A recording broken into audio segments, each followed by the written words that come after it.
All right, diabetes, not a very fun disease to deal with. So there's two different types of insulin that we use here. One is called Vetsulin. It is the more common one.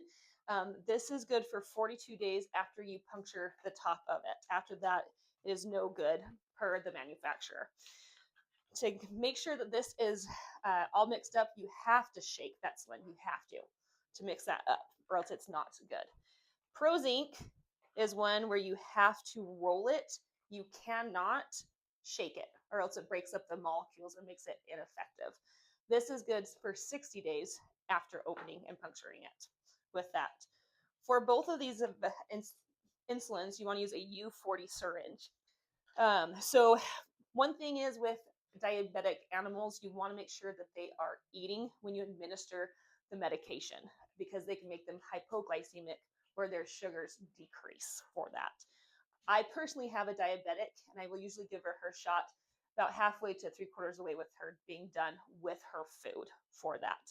You generally, and I will show you here on Yogi in a moment, is that you want to give it, I generally will give it in the scruff, and I like to do different spots every single time because scar tissue does build up. So if they are not eating, you want to give them half the dose.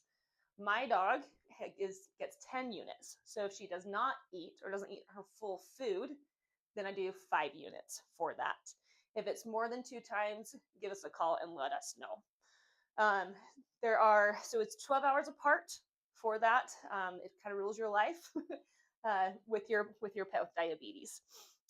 So signs to look for that your dog has gotten too much insulin is they can look like they're having a seizure. They will start to tremble. I have experienced this with my pet. She falls over and she's just not there and doesn't want to do it. You want to make sure at that point you get NutriCal and give them a few tablespoons of this, and then get them to eat a full meal for that.